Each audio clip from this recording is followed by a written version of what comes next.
Bonjour les amis, alors comme je vous l'avais dit hier, on se retrouve aujourd'hui pour la FAQ. J'espère que le petit débriefing ça vous a plu. Je suis en train de faire le montage pour la foire en question. C'est assez long, mais voilà, il fallait bien que je prenne le temps de répondre tranquillement à vos questions. C'est parti pour la petite FAQ. Alors la FAQ, vous avez été nombreux à m'envoyer des questions. En fait, je le fais un peu à l'arrache, j'ai rien noté, j'ai juste fait des captures d'écran sur mon portable. Alors je vais lire les questions sur mon portable. Vous avez été nombreux à m'envoyer souvent les mêmes questions, ça revient, donc je vais pas dire ouais, question de un tel ou de un tel. Alors je vais essayer de commencer dans l'ordre à peu près. Il y a probablement des moments où je vais parler, où je vais répondre aux questions suivantes. Alors première question, qu'est-ce qui t'a donné envie de faire le tour de l'Asie? Je vais répondre depuis les premiers voyages, parce que je fais toujours le tour de l'Asie. Qu'est-ce qui m'a donné envie de faire le tour de l'Asie? Alors en fait depuis tout petit, ça a commencé un peu avec l'Inde. En fait chez mes parents il y avait un beau lit, vous savez, un grand livre avec des photos, de portraits, de paysages à l'intérieur, que sur l'Inde. C'est un bouquin que je regardais souvent quand j'étais gamin. Voilà, ça me faisait rêver, toutes ces couleurs, tous ces portraits, tous ces paysages. Après quand j'étais ado, toute la période un peu Woodstock, Flower Power, hippie, tout ça, ça me bottait bien. Et puis j'ai aussi un oncle qui a pas mal voyagé, qui me montrait ses diapos quand j'étais gamin. Alors lui il a beaucoup fait l'Amérique du Sud, rien à voir. Mais voilà, j'ai commencé à me dire ouais, tout c'est sympa en fait, les voyages. Pour moi c'était une aventure déjà de traverser les frontières. Même quand je faisais des voyages scolaires à l'école, j'adorais ça en fait. Même sans aller très loin, que ce soit en Espagne ou en Angleterre, je trouvais ça génial. Et l'Asie, ouais, vraiment ça commençait avec l'Inde. Et vraiment le déclencheur, ça a été en 2003, j'avais une petite amie qui devait faire un stage de 4 mois à l'étranger. Elle a choisi de partir en Inde et du coup j'étais fou. Moi j'avais un CDI à l'époque, je lui ai dit écoute, si tu pars en Inde, je viens te rejoindre, je pose mes vacances et tout. J'ai toujours rêvé d'aller en Inde. Et du coup j'ai posé mes 5 semaines de congé, je suis allé la rejoindre en Inde et voilà, c'était presque la révélation. En fait quand je suis arrivé là-bas, quand j'ai même juste posé le pied sur le sol indien, je sais pas, il y a eu quelque chose, qui flottait dans l'air et j'ai passé un mois de folie, enfin à découvrir ce pays. J'étais complètement novice. Je regardais partout, je dis c'est quoi ce bordel et tout. Voilà, premier voyage en Inde. En fait voilà, je suis rentré en France, j'ai donné ma démission, j'ai racheté un billet d'avion et je suis parti 7 mois en Inde. Et j'ai fait que 7 mois, enfin j'ai fait que l'Inde pendant 7 mois. Donc j'ai fait un grand tour en Inde, c'était le pied total. Je suis rentré en France, je me suis dit bon voilà Jules, t'as fait ton voyage initiatique et tout, tu vas reprendre une vie un peu comme tout le monde, trouver un boulot, machin et tout. Et en fait non, j'avais qu'une envie, c'était de continuer de voyager. Bon, il me restait un petit peu d'économie, j'ai pas bossé très longtemps et je suis reparti après. Et là j'ai fait Cambodge, Laos, Birmanie, Bangladesh, Inde. Et voilà, je suis rentré et depuis ça s'est jamais arrêté en fait. Je fais que ça depuis 14 ans. Et c'est un peu mon problème, j'aime tous les pays où je vais, donc j'aime bien y retourner, j'aime bien revoir des gens que j'ai rencontrés. Voilà, je crois qu'on peut le dire, je suis passionné par l'Asie. Donc voilà, ça a commencé comme ça. Question suivante de la même personne, c'était avec combien tu es parti? Alors, tout ce qui concerne le budget, c'est un peu compliqué parce que j'ai rien calculé au fur et à mesure. Je sais à peu près avec combien je suis parti et je sais à peu près combien j'ai dépensé. J'ai dû dépenser à peu près, hein, mais c'est une fourchette assez large, environ 10 000 €. C'est ce que j'ai dépensé. En sachant qu'il y a une grande partie des billets d'avion que j'avais déjà payé avant, en partant de France. J'avais réservé très longtemps à l'avance. C'est ça aussi le secret pour payer pas trop cher, c'est de réserver longtemps à l'avance. On va dire à peu près 10 000 €, en sachant que j'ai aussi dépensé à peu près 1 500 € dans les 2 derniers appareils photo que j'ai achetés. Et puis il y a aussi une grande partie des logements à Tokyo, enfin le premier mois en tout cas, que j'avais déjà réservé aussi en France. Donc il faut enlever les logements. Mais en gros c'est ça, et en sachant que j'ai dépensé beaucoup plus en Corée et au Japon. Au Japon, j'ai dû dépenser pas loin de 4 000 € là en 6 semaines, peut-être même un peu plus. Voilà, le premier mois en Inde, j'ai pas calculé, mais j'ai dû dépenser 600, peut-être 500, 600 € en Inde. Au Népal, en 2 mois, j'ai peut-être dépensé 1 000 €. Voilà, vous doutez bien que ces pays-là, ça coûte quand même vachement moins cher que... À Taïwan, ça commençait déjà à être un peu plus élevé, mais ça reste encore bon marché. Et puis la Corée, voilà, la Corée, on se rapproche du niveau de vie qu'on a chez nous, et le Japon, c'est pareil. Donc j'ai dépensé beaucoup plus sur la fin du voyage. C'est aussi pour ça que j'avais choisi de faire la Corée et le Japon à la fin de ce séjour. Voilà à peu près pour le budget, même si c'est pas que je veux pas vous le donner, mais c'est difficile de calculer vu que j'avais déjà dépensé un petit peu avant de partir. On va dire à peu près 10 000 €. Voilà. Mais franchement, quand vous regardez tout ce que j'ai fait pendant 9 mois et demi, 10 000 €, c'est pas, je vous assure, c'est pas grand chose avec tout ce que j'ai pu faire pendant ces 9 mois. Alors ensuite, qu'est-ce que tu vas faire maintenant que tu es rentré? Bah, je vais bosser. Et oui, il faut bosser.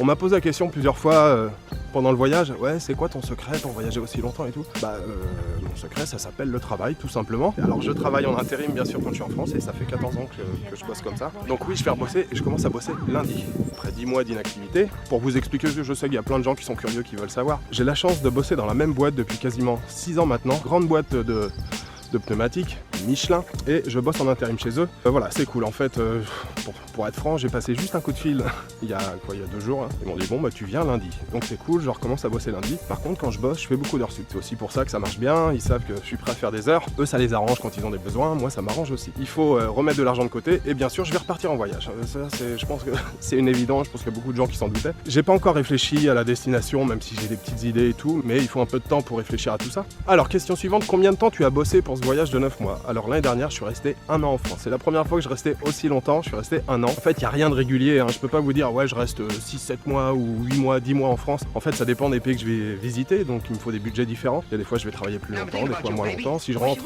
de voyage et qu'il me reste de l'argent, j'ai besoin de travailler moins longtemps. Alors, question suivante, dans quel pays j'aimerais retourner? Alors, par rapport au dernier voyage, tout simplement Taïwan et la Corée, puisque c'était des nouveautés. J'ai eu, ce que je dis souvent, un petit aperçu, encore plus Taïwan, parce que je suis resté une semaine à Taipei. Et puis la Corée, j'ai fait que 5 destinations, j'ai pris mon temps. Donc voilà, j'ai très envie de retourner en Corée du Sud et à Taïwan. Alors, question suivante, ça fait 14 ans que tu fais de l'intérim. Bon, alors ça, je vous ai déjà répondu. Même si les premières années, j'étais en contrat entreprise, j'ai trouvé dans différentes entreprises, mais en gros, oui, je fais de l'intérim depuis 14 ans. Ensuite, quels sont tes pays favoris depuis 14 ans? Ça, c'est la question qui tue à chaque fois, qu'on me pose souvent, et je sais jamais vraiment y répondre, c'est compliqué. En fait, j'aime tous les pays où je vais. Après, bien sûr, on a des préférences. Il y a des pays où vous aimez moins la cuisine. Par exemple, je pense aux Philippines. Aux Philippines, j'y suis allé une fois, je suis resté 2 mois. La bouffe, franchement, c'est pas ce qu'il y avait de meilleur. Même si on peut manger beaucoup de poissons sur les îles, voilà, quand vous êtes dans les terres, c'est pas la bouffe que j'ai préférée. Résumer un pays, bon, bah, c'est compliqué. Je vais vous donner des pays. Je veux dire, l'Inde, j'aime beaucoup. Le Cambodge, c'est pareil. Le Népal, je kiffe. Alors après, je pourrais vous donner les raisons à chaque fois, mais l'Inde, c'est un tout en fait. Hein. C'est la religion qui est omniprésente. Enfin voilà, il y a une espèce de ferveur religieuse. C'est un pays à l'échelle d'un continent. Vous allez au nord ou au sud, c'est complètement différent. Voilà, l'Inde, on peut y voyager toute sa vie, on découvrira toujours des choses. C'est un pays extraordinaire. Le Népal, c'est pour les montagnes, parce que j'adore la montagne, mais c'est aussi surtout pour les gens, parce que les Népalais sont des gens adorables. L'Indonésie, c'est pareil. Je trouve que c'est un endroit de malade. Et puis je pourrais très bien aussi vous dire le Japon, parce que le Japon, je connais depuis les plus récents. Ça fait 3-4 ans que j'y vais, mais je pourrais dire que je suis en train de tomber amoureux du Japon. Mais je le suis déjà, mais voilà, le Japon, c'est un pays qui me plaît aussi beaucoup. C'est difficile de donner des pays favoris, j'ai toujours eu du mal avec cette question. Bon allez, on va dire Inde, Népal, Indonésie, Japon, voilà. Alors, question suivante, prends-tu un billet aller-retour? Non, jamais, j'ai jamais acheté de billet aller-retour, j'achète toujours un aller, tout simplement parce que je sais jamais quand je rentre. Voilà, des fois ça peut, s'il me reste de l'argent, je vais continuer un peu le voyage, 1 mois de plus, 2 semaines de plus. Là, vous l'avez vu, au Japon, j'ai acheté mon billet pour rentrer, je sais plus, j'étais en Corée, je crois que j'étais déjà arrivé au Japon. Non, j'étais au Japon quand j'ai acheté mon billet retour. Mais oui, c'est ça, mais j'ai acheté quand j'étais au Japon. Parce que j'ai décidé de rester 2 semaines de plus. À la base, je voulais rester 1 mois, je suis resté 2 semaines de plus. Donc j'achète jamais de billet retour, tout simplement. Et puis ça, c'est cool de se dire, non, j'achète qu'un billet aller.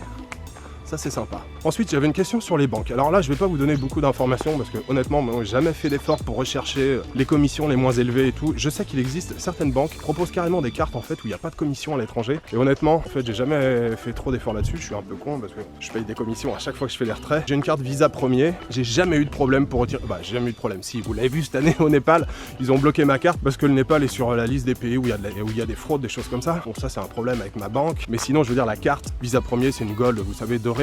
En fait, elle offre plus de garanties en termes d'assurance si je perds des choses et tout. Et c'est vrai que quand on voyage, je trouve que c'est une carte qui est pas mal. Après Visa, je trouve ça très bien, jamais eu de problème vraiment pour retirer. Voilà, je paye des commissions à chaque fois que je retire, j'ai jamais calculé. Et vaut mieux pas que je calcule le montant total des commissions que je paye à chaque fois, mais c'est un pourcentage sur la somme que vous retirez, en sachant qu'à chaque fois aussi que vous retirez sur un distributeur, la banque locale, la banque du pays dans lequel vous vous trouvez, vous prend aussi une petite commission. Donc oui, on paye beaucoup de commissions. Hein. Le système bancaire, vous savez comment ça fonctionne. Ensuite, j'avais une autre question, c'était sur les visas. Alors les visas, il n'y a pas de règles. Bon, il y a des règles bien sûr, mais je veux dire, il n'y a pas de règles qui s'appliquent à tous les pays. En fait, chaque pays, c'est différent. Il faut se renseigner à chaque fois. Alors là, une petite recherche sur Google, Lonely Planet ou Forum Guide du Routard et tout ça, vous aurez toutes les réponses. Tout simplement, à titre d'exemple, en Inde, vous avez 2 types de visas quand vous êtes touriste. Soit le visa à l'arrivée, et ça fait pas très longtemps, et ça c'est bien, mais c'est valable 1 mois. Et vous pouvez y aller qu'une fois dans l'année. C'est 30 jours. Vous remplissez, avant de partir, vous allez sur, il y a un site, alors je n'ai pas l'adresse en tête, mais il y a un site, c'est le site du gouvernement. Vous remplissez un petit formulaire, 2-3 jours après, il vous envoie ce qu'on appelle une lettre d'approbation. Vous l'imprimez et quand vous arrivez à l'aéroport, à Bombay, à Delhi ou à Calcutta ou ailleurs, vous présentez cette lettre et à ce moment-là, on vous met un tampon dans votre passeport et là, vous pouvez rester 30 jours. Alors moi, j'ai fait un passage en Inde après mes 2 mois au Népal, donc il me fallait un visa plus long qu'un mois. Donc j'ai fait un visa classique, j'ai fait un visa de 6 mois, donc j'ai fait toutes les démarches avant en France. Mais en fait, il faut se renseigner pour chaque pays. Il y a des pays où c'est vachement plus simple, il y a des pays où c'est plus compliqué. Le Népal, on peut avoir le visa à l'arrivée aux frontières ou même à l'arrivée à l'aéroport de 1 mois, 2 mois ou même 3 mois je crois. La Birmanie,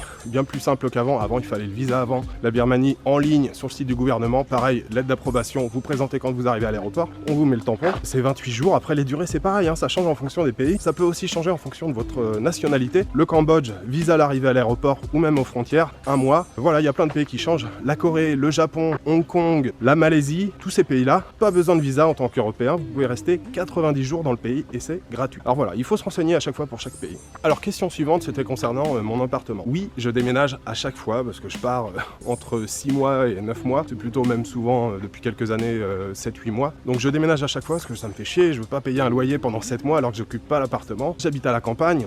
J'ai un loyer qui est pas très élevé. Mon dernier loyer c'était 300 €. Mais voilà, même 7 mois à 300 €, ça fait 2100 €. 2100 €, moi je voyage, si je suis en Inde, je voyage 2 mois de plus quoi. Même plus. Donc oui, je déménage à chaque fois. Alors les gens, ah ouais, tu déménages et tout. Honnêtement, déménager c'est rien, hein. J'appelle 2-3 potes, un pack de bière et en matinée c'est fait. J'ai un petit appartement, j'ai pas énormément de meubles. Donc déménager c'est pas ça qui est compliqué. Ce qui est plus chiant, c'est d'appeler tout, voilà, EDF, les Orange ou les SFR, de résilier tous vos contrats. C'est ça qui est un peu pénible. J'ai déjà visité des appartements là cette semaine et j'en ai trouvé un. Donc je vais déménager dans pas longtemps. J'avais une question un peu plus précise sur 2 pays, sur les Philippines et l'Indonésie. Si les déplacements sont faciles ou pas. Bah ouais, c'est hyper facile de se déplacer en Indonésie ou aux Philippines. Ces 2 pays-là sont les 2 plus gros archipels au monde. Je vous l'avais dit pour l'Indonésie, 13 000 îles, plus de 13 000 îles. Et les Philippines, de mémoire, je crois que c'est 7 707 îles. Donc en fait, on prend souvent le bateau quand on est dans ces pays-là.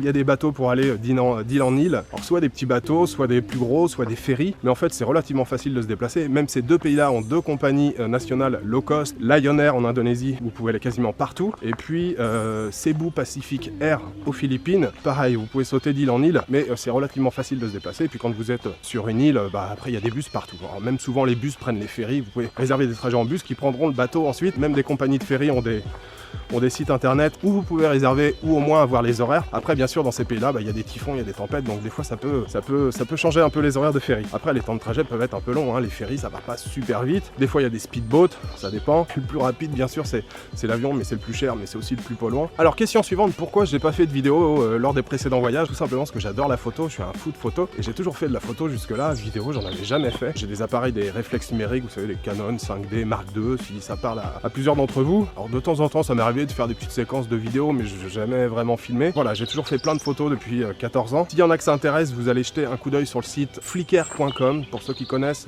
FLICKR. Vous avez toutes mes photos classées par pays depuis 14 ans. Alors depuis je dirais 12-13 ans, parce que les dernières que j'ai mis en ligne c'est le Japon de 2015. Et puis en fait l'idée des vlogs, bah ça m'est venu au fur et à mesure, c'est une idée qui est venu ouais, tranquillement comme ça. YouTube, j'ai découvert il n'y a pas si longtemps que ça en fait, ça fait quoi, quelques années. J'ai commencé à suivre bien sûr Laurent Cassia, je faisais des recherches sur le Japon, j'ai découvert Laurent Cassia, Ichiban Japan, Tokyo Soda, Sylvain que j'ai rencontré à Nagoya, et je me suis dit ah ouais en fait YouTube c'est sympa, il y a pas que des vidéos de chats mignons, il y a des trucs aussi intéressants. Et puis il y a aussi des gens dans mon entourage qui m'ont dit ouais pourquoi tu fais pas des vidéos, ça pourrait être cool et tout. J'ai commencé à réfléchir à ça, je me suis dit bon je vais partir 9 mois, j'en fais quoi, j'en fais tous les jours ça va être un truc de malade, ou j'en fais une fois par semaine et tout. Et puis voilà, je me suis lancé le pari un peu fou d'en faire une vidéo par jour. Et voilà, l'idée a germé comme ça. Donc non, il n'y a pas de vidéo des voyages précédents. J'ai fait quelques images comme ça. Il y a une vidéo ou deux que j'ai dû faire, mais que j'ai mis sur mon compte perso YouTube, pas sur le compte Jules en Asie. Peut-être que je vous les partagerai, je les mettrai sur le ton. Mais non, jamais fait de vlog. C'était la première fois que je parlais comme ça, tout seul, à ma caméra. Alors, question suivante, que penses-tu de la sécurité en Inde et est-ce que c'est safe pour une femme seule? Je sais que l'Inde, ça inquiète beaucoup de gens. Il y a beaucoup de gens qui aimeraient visiter l'Inde, mais qui sont un peu rebutés par voilà, tout ce qu'on entend à la télé. Bien sûr, tout est pas rose en Inde. Il y a des désagréments, mais je dirais comme dans tous les pays.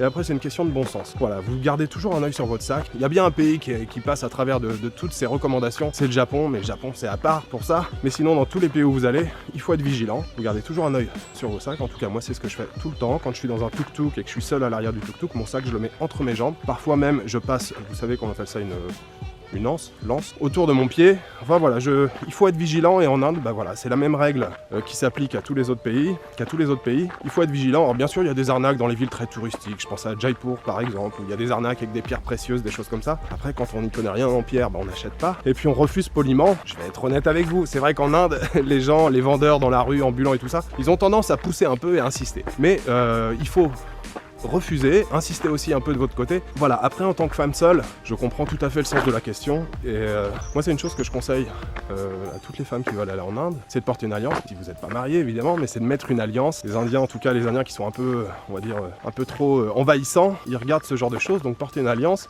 Mais sinon j'ai rencontré plein de femmes qui ont voyagé seules en Inde et ça c'est toujours, la plupart du temps, toujours très bien passé. Il y a des petites règles qu'il faut garder à l'esprit, il faut être toujours vigilant, mais ça, quel que soit le pays où vous voyagez. Alors la question suivante, c'est sur les vaccins et sur les assurances. Je sais qu'il y a des compagnies d'assurance qui sont spécialisées dans les voyages. J'ai oublié, j'ai plus les noms en tête. Voilà, vous les contactez, vous dites voilà, moi je veux partir 6 mois, 7 mois. Si vous partez qu'un mois, ça vaut pas le coup, hein. Vous êtes déjà avec votre assurance classique, ça fonctionne. Il faut les contacter. J'ai pas beaucoup d'informations à vous donner là-dessus. En sachant après aussi, vous avez souvent des assurances qui sont inclus avec votre carte bleue en fait. Par exemple, la carte que j'ai, la Visa Premier, j'ai quand même pas mal d'assurances à condition d'acheter votre billet d'avion avec. Vous avez aussi des assurances qu'on vous propose au moment de l'achat du billet d'avion. Bon, il y a plein de choses qui existent en assurance et puis après il faut tout simplement aussi se renseigner avec votre propre assurance santé mutuelle.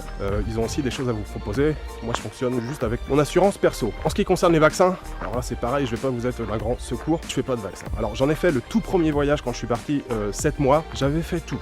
J'avais fait l'encéphalite japonaise, la rage, j'avais fait plein de trucs. Ça m'a coûté une blinde parce qu'il n'y a pas grand chose de remboursé. J'avais pris un traitement anti-palu, je crois que c'était de la savarine, il fallait prendre des cachetons chaque jour. Au bout de 3 jours en Inde, j'avais déjà oublié de prendre des cachetons. J'ai tout balancé et j'ai jamais fait de rappel pour les vaccins. Donc non, je fais aucun vaccin. Après en ce qui concerne les piqûres de moustiques, c'est quand même le moustique qui transmet pas mal de saloperies. Il faut être vigilant. Moi j'ai de la chance que j'ai une peau qui plaît pas aux moustiques. J'ai très peu de piqûres de moustiques, mais voilà, quand c'est la tombée de la nuit, c'est là que les piqûres...